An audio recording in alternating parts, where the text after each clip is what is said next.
नमस्कार दोस्तों। आज के हमारे इस वीडियो में हम आपके लिए संतोषी माता की व्रत कथा लेकर आए हैं। एक समय की बात है, एक बुढ़िया के 7 बेटे थे, जिनमें से 6 कमाते थे और एक ना कमाने वाला था। वो बुढ़िया 6 बेटों को अच्छा खाना बनाकर खिलाती, पर 7वें को उन सबका बचा कुचा झूठा खाना खिलाती थी। और वो भोला भाला अपनी माँ की इस चालाकी को समझ नहीं पाता था। एक दिन वो अपनी पत्नी से बोला, मेरी माँ मुझसे बहुत प्यार करती है। तो उसकी पत्नी बोली, वो तुम्हें सबका बचा कुचा खाना खिलाती है। इस बात पर उसे विश्वास नहीं हुआ।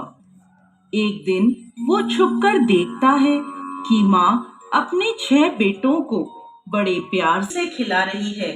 जब वो 6 खाना खाकर उठ गए, तब माँ ने उनकी थालियों से जूठन इकट्ठी करी और उसके लिए थाली में परोस कर रख दी। जब वो घर आया तो माँ अपने सबसे छोटे लड़के से बोली, खाना खा ले। वो बोला, माँ मैं भोजन नहीं करूँगा, मैं तो परदेस जा रहा हूँ। माँ बोली, कल जाता आज ही चला जा।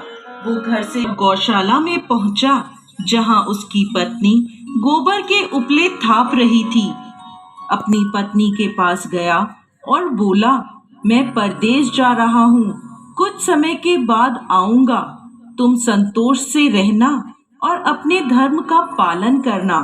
इस पर उसकी पत्नी बोली, स्वामी आप आनंद से जाइए, मेरी चिंता मत करें, मैं तो राम भरोसे यहाँ रह लूंगी। ईश्वर आपकी सहायता करे। अपनी कोई निशानी मुझे दे दीजिए, जिसे देखकर मैं धीरज करती रहूंगी। इस पर वो बोला, मेरे पास इस अंगूठी के सिवा कुछ भी नहीं है, तुम ये रख लो और मुझे भी अपनी कोई निशानी दे दो। वो बोली, मेरे पास तो कुछ भी नहीं है, बस ये गोबर से भरे हाथ हैं। ये कहकर उसने अपने पति की पीठ पर गोबर के हाथ की थाप मार दी। वो चल दिया। चलते चलते वो दूर किसी नगर में पहुंचा और एक व्यापारी की दुकान पर जाकर बोला, भाई मुझे नौकरी पर रख लो। व्यापारी को नौकर की जरूरत थी, तो वो बोला, ठीक है, लेकिन तनख्वाह तुम्हारा काम देखकर ही बताऊंगा। वो वहीं रहने लगा और सुबह 7 बजे से रात को 9 बजे तक नौकरी करने लगा। थोड़े ही दिनों में वो व्यापारी का सारा लेन देन और हिसाब किताब करने लगा। कुछ ही समय में सेठ ने उसे आधे मुनाफे का हिस्सेदार बना दिया। 12 वर्षों में वो नामी सेठ बन गया। इधर उसकी पत्नी को सास और जेठानियां बड़ा कष्ट देने लगी। उसे लकड़ी लेने जंगल में भेजती, भूसे की रोटी देती, फूटे नारियल में पानी देती। वो बड़े कष्टों से जीवन बिता रही थी। एक दिन जब वो लकड़ी लेने जा रही थी, तो रास्ते में उसने देखा एक मंदिर में कुछ औरतें व्रत कर रही हैं और कथा सुन रही हैं। तो वो पूछने लगी, ये क्या व्रत कर रही हो? इसे करने से क्या होता है? कैसे करते हैं? तब एक स्त्री बोली, ये संतोषी माता का व्रत है। इसे करने से मनवांछित फल प्राप्त होता है और गरीबी, मन की चिंताएं, मुकदमे, कलह, रोग आदि सब नष्ट होते हैं। संतान सुख, धन, शांति और मनपसंद वर मिलता है और दूर गए पति के दर्शन होते हैं। उन्होंने उसे व्रत की विधि बता दी। उसने रास्ते में सारी लकड़ियां बेच दी और उन पैसों से गुड़ और चना खरीद लिया और व्रत की तैयारी कर संतोषी माता के मंदिर में पहुंची और माता से दुखी होकर विनती करने लगी, माँ मैं अज्ञानी हूँ और बहुत दुखी हूँ, मैं आपकी शरण में हूँ, मेरा दुख दूर करो माँ। अब वो हर शुक्रवार ऐसा ही करती। एक दिन माता को उस पर दया आ गई। एक शुक्रवार उसके पति का पत्र आया और अगले शुक्रवार पति का भेजा धन उसे मिला। अब वो माता के मंदिर में गई और उनके चरणों में गिरकर रोने लगी। बोली, माँ, मैंने पैसे कब मांगे थे? मुझे तो अपना सुहाग चाहिए। मैं तो अपने स्वामी के दर्शन और सेवा करना मांगती हूँ। तब संतोषी माता ने प्रसन्न होकर कहा, जा बेटा, तेरा पति जल्द ही आएगा। वो प्रसन्न होकर घर गई और कामकाज में लग गई। उधर संतोषी माता ने स्वप्न में उसके पति को पत्नी की याद दिलाई और घर जाने को कहा। वो बोला, माँ, मैं कैसे जाऊं? परदेश की बात है, लेन देन के कई हिसाब बाकी हैं। माँ बोली, सवेरे उठकर मेरा नाम लेकर घी का दीपक जलाना और फिर दुकान पर बैठना। सवेरे उठकर उसने वैसा ही किया। देखते ही देखते सारा लेन देन साफ हो गया और धन का ढेर लग गया। वो खुश होकर घर की ओर रवाना हो गया। उधर उसकी पत्नी रोज लकड़ी लेने जाती और संतोषी माता की पूजा अर्चना करती। एक दिन वो बोली, माँ, आज ये धूल कैसी उड़ रही है? माँ बोली, बेटी, तेरा पति आ रहा है। तू लकड़ियों के 3 ढेर बना, एक नदी के किनारे रख आ, एक यहाँ रख दे और तीसरा अपने सर पर रख ले। तेरे पति के दिल में इस लकड़ी के गट्ठर को देखकर मोह पैदा होगा और घर जाकर आवाज लगाना, सासू जी, लकड़ियों का गट्ठर लो, भूसे की रोटी दो और फूटे नारियल में पानी दो। आज मेहमान कौन आया है? उसने वैसा ही किया।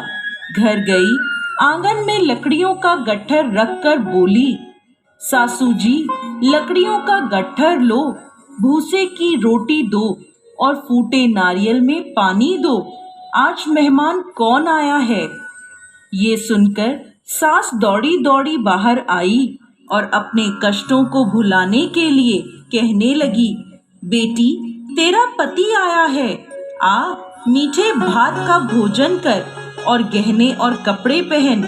इतने में उसका पति बाहर आया और उसके हाथ में अपनी दी अंगूठी देखकर माँ से पूछने लगा, माँ, ये कौन है? माँ बोली, बेटा, ये तेरी बहू है। पूरे 12 बरस हो गए ये दिन भर घूमती फिरती है, कोई कामकाज भी नहीं करती, तुझे देखकर नखरे कर रही है। वो बोला, माँ, मैंने तुम्हें और इसे दोनों को देख लिया है। अब मुझे दूसरे घर की चाबियां दे दो, मैं उसमें रहूंगा। माँ बोली, ठीक है, जैसी तेरी मर्जी। और माँ ने चाबियों का गुच्छा पटक दिया। बेटे ने अपना सामान दूसरे घर में रख दिया। देखते ही देखते उनके राजा के समान ठाट बाट हो गए। अगला शुक्रवार आया। वो अपने पति से बोली, मुझे संतोषी माता के व्रत का उद्यापन करना है। वो बोला, खुशी से करो। वो तैयारियों में लग गई। उसने जेठ के लड़कों को जीमने बुलाया। पीछे से जेठानियों ने अपने बच्चों को सिखा दिया, तुम खाने के बाद खटाई मांगना, जिससे उसका उद्यापन पूरा ना हो। लड़कों ने जीमते ही खटाई मांगी। तब वो बोली, नहीं नहीं, खटाई मैं नहीं दे सकती, ये संतोषी माता का प्रसाद है। लड़के बोले, तो फिर पैसे दे दो। भोली भाली समझ नहीं सकी और उन्हें पैसे दे दिए। वो उन पैसों से खटाई लेकर खाने लगे। इस पर संतोषी माता क्रोधित हो गईं। राजा के दूत उसके पति को पकड़कर ले गए। वो बेचारी रोती हुई माता के मंदिर में गई और बोली, माता, ये क्या किया? माता बोली, पुत्री, मुझे दुख है कि तुमने अभिमान करके मेरा व्रत तोड़ा है और इतनी जल्दी सब भूल गई। वो बोली, माता, मैंने तो कुछ गलत नहीं किया, मैंने भूल से लड़कों को पैसे दे दिए, मुझे क्षमा करो, मैं दोबारा तुम्हारा उद्यापन करूंगी। माता बोली, जा, तेरा पति रास्ते में आता हुआ मिलेगा। वो चली गई। रास्ते में उसे उसका पति आता हुआ दिखा। उसके पूछने पर बोला, राजा ने मुझे मिलने के लिए बुलाया था। अगले शुक्रवार उसने फिर उद्यापन किया। जेठ के लड़कों को बुलाया। जेठानियों ने फिर उन्हें सिखा दिया। लड़के भोजन के पहले बोले, खटाई मिलेगी? तब वो बोली, खटाई नहीं मिलेगी। अब उसने ब्राह्मण के लड़कों को बुलाकर भोजन कराया और दक्षिणा दी। संतोषी माता उससे प्रसन्न हो गई और 9 महीने बाद उसके चंद्रमा के समान सुंदर पुत्र हुआ। वो अपने पुत्र को लेकर रोजाना मंदिर जाने लगी। एक दिन संतोषी माता ने सोचा, ये रोज यहाँ आती है, आज मैं इसके घर जाकर इसका ससुराल देखती हूँ। ये सोचकर संतोषी माता ने भयानक रूप धारण करा। गुड़ व चने से सना मुख, सूंड के समान होठ, जिन पर मक्खियां भिनभिना रही थी। ऐसी सूरत में वो उसके घर गई। दहली में पांव रखते ही उसकी सास बोली, देखो कोई डाकिन आ रही है, उसे भगाओ वरना किसी को खा जाएगी। सभी घर वाले भागकर घर की खिड़कियां और दरवाजे बंद करने लगे। तभी उसने ऊपर की खिड़की से देखा तो वहीं से चिल्लाने लगी, आज मेरी माता मेरे घर आई हैं, आज मेरी माता मेरे घर आई हैं। उसकी सास बोली, पगली, किसे देखकर उतावली हुई है, बच्चे को भी पटक दिया। बहू बोली, माता जी, मैं जिन संतोषी माता का व्रत करती हूँ, ये वो माता है।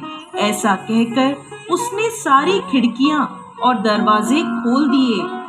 सबने संतोषी माता के चरण पकड़ लिए और विनती कर कहने लगे, हे माता, हम मूर्ख हैं, अज्ञानी हैं, पापी हैं। आपके व्रत की विधि हम नहीं जानते। आपका व्रत भंग कर हमने बहुत बड़ा अपराध किया है। हे जगत माता, हमारा अपराध क्षमा करें। माता बहुत खुश हुई। हे संतोषी माता, जिस प्रकार आपने बहू को फल दिया, वैसा ही इस कहानी को कहते, सुनते और हुंकार भरते सबको देना। दोस्तों, संतोषी माता को संतोष, सुख, शांति और वैभव की माता के रूप में पूजा जाता है। माता संतोषी भगवान श्री गणेश की पुत्री हैं। इनका यह व्रत करने से धन, विवाह, संतान आदि भौतिक सुखों में वृद्धि होती है। ये व्रत शुक्ल पक्ष के प्रथम शुक्रवार से शुरू होता है और 16 शुक्रवार तक व्रत कर इसका उद्यापन किया जाता है।